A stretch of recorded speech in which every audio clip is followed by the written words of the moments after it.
Assalamualaikum warahmatullahi wabarakatuh. Di sini kami akan menggunakan perhitungan sistem antrian pengurusan STNK di Samsat Gresik. Ada teman saya yang bernama Ardifa Kamila Romadhoni dan juga saya sendiri Nahda Ainia Madani. Next.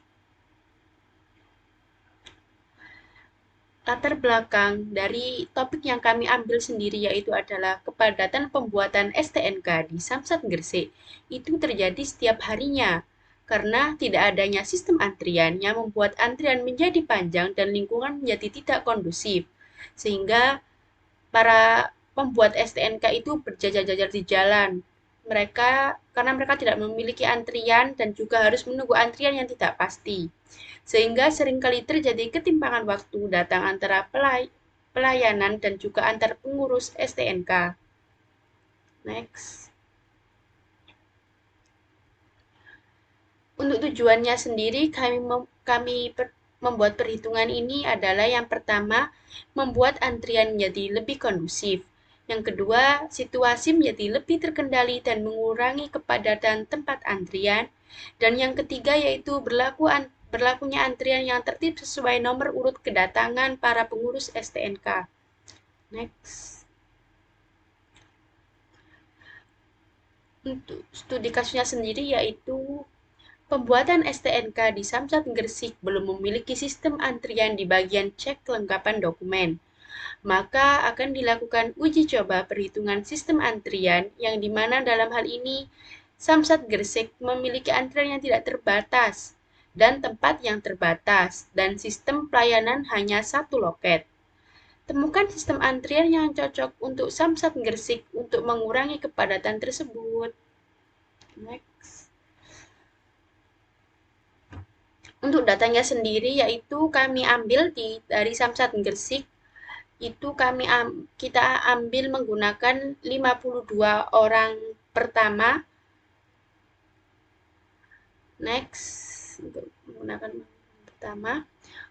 Untuk rumusnya sendiri kami menggunakan model 4 yang dimana rumusnya itu M per S per F per I. Untuk model antrian M per MS adalah salah satu model antrian yang menggambarkan sistem antrian dengan populasi pelanggan yang tidak terbatas.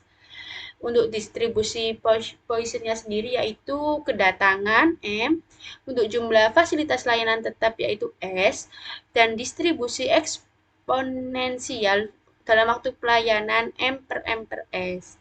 Dalam kasus ini kita akan menghitung dengan beberapa parameter, seperti kita akan mencari tingkat kedatangan, tingkat pelayanan, tingkat utilitas, dan juga tingkat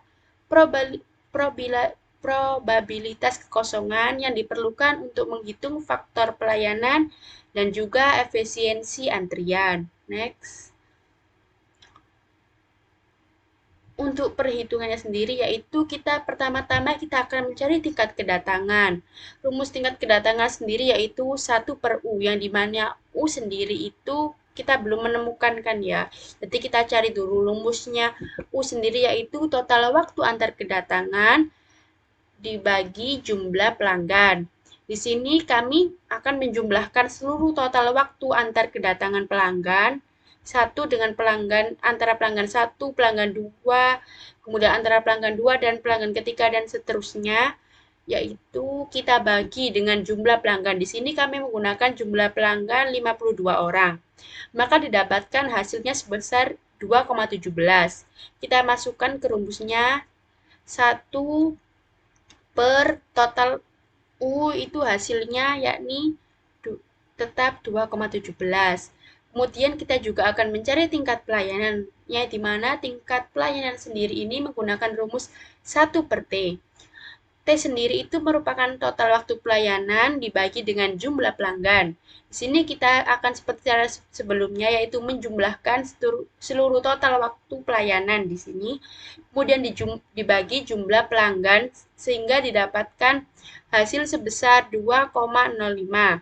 Kemudian kita masukkan ke rumus yaitu 1 per T hasilnya tetap 2,05.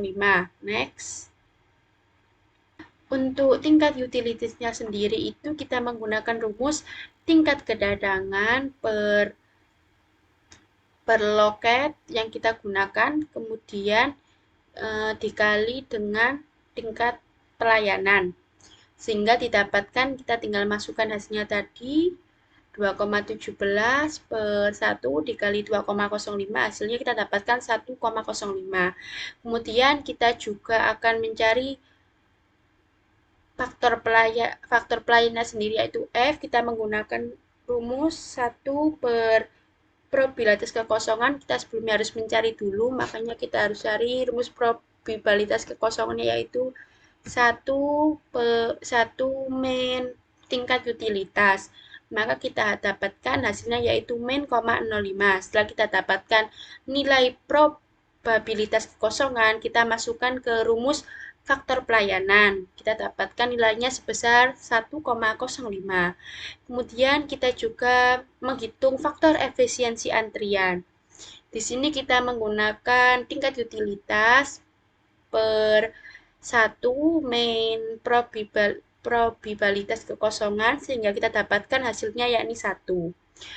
Dengan data-data yang telah diberikan dan juga parameter model antrian yang kita gunakan dengan menggunakan rumus M per S per F per I, kita dapatkan beberapa nilai berikut. Yang pertama, kita dapatkan nilai kedatangannya yaitu sebesar 2,17.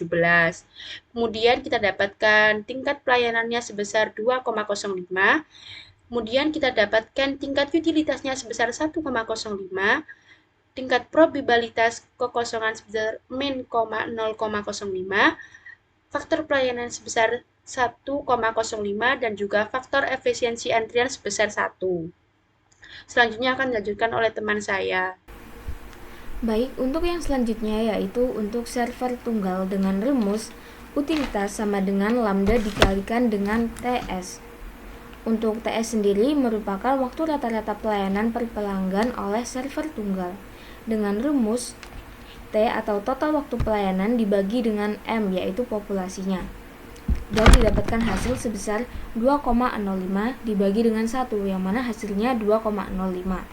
Kemudian untuk mencari utilitasnya, maka kami menghitung lambda atau tingkat kedatangan dikalikan dengan waktu rata-rata pelayanan per pelanggan, yaitu 2,17 seperti hasil yang telah dihitung pada rumus sebelumnya dikalikan TS atau waktu rata-rata sebesar 2,05, dan hasil yang kami dapatkan yaitu 4,44, yang mana artinya jika utilitas lebih besar daripada 1, maka server bekerja pada kapasitas maksimal.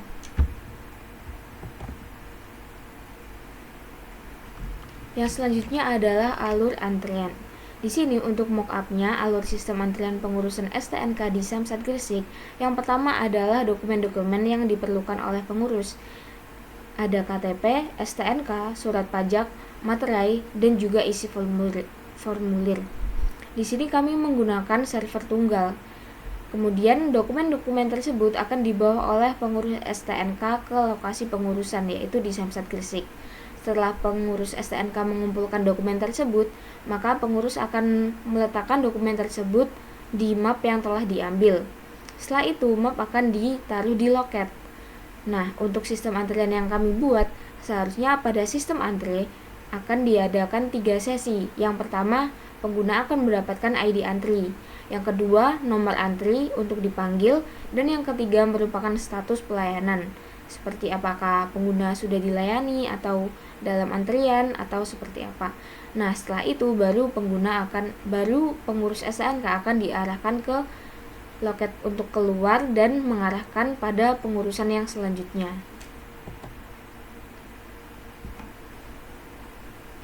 Berikut adalah kesimpulan dari data-data yang sebelumnya yang telah kami hitung.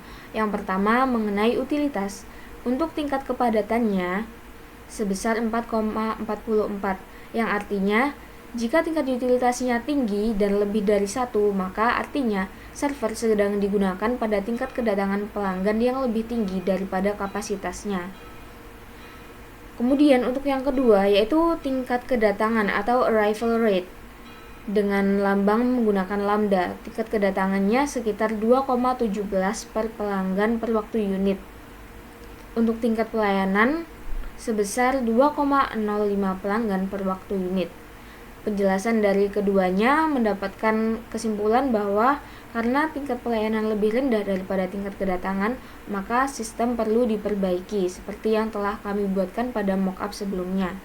Untuk P0 mendekati 0 sehingga pelayanan hampir tidak mengalami kekosongan karena nilainya sebesar 0,05. Yang terakhir adalah kepadatan antrean pada pengecekan STNK. Ini merupakan dokumentasi yang kami dapatkan saat berada di Samsat Gresik.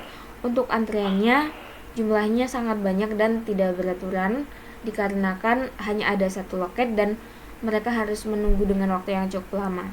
Kemudian untuk gambar di atas sebelah kanan adalah loket dari pengecekan dokumen STNK yang mana terdapat hanya satu loket dan di situ ada dua pengurusan yaitu pembaruan dan juga pembuatan STNK. Untuk waktu durasi dari lamanya pengecekan dokumen STNK itu dapat dilihat dari dokumen yang dikumpulkan oleh pengurus. Biasanya ada beberapa yang mengalami kesalahan atau kekurangan data. Bisa mulai dari nama lengkap ataupun tidak menyantumkan KTP, belum ada materai dan lain sebagainya. Kemudian untuk gambar yang paling bawah itu adalah loket pelayanan dari pengurusan STNK. Nah, pada loket ini baru sistem antreannya sudah tepat. Kenapa? Karena seperti yang tertera pada gambar, di situ ada layar dan di layar tersebut menunjukkan ID antrian dan juga status layanan dari antrian yang akan diurus STNK-nya. Akan lebih baik lagi jika sistem ini diterapkan pada loket pertama, yaitu loket pengecekan dokumen STNK, dikarenakan antreannya sangat menumpuk dan banyak juga beragam masalah yang terjadi pada loket pertama itu. Sekian penjelasan dari kelompok kami. Wassalamualaikum warahmatullahi wabarakatuh.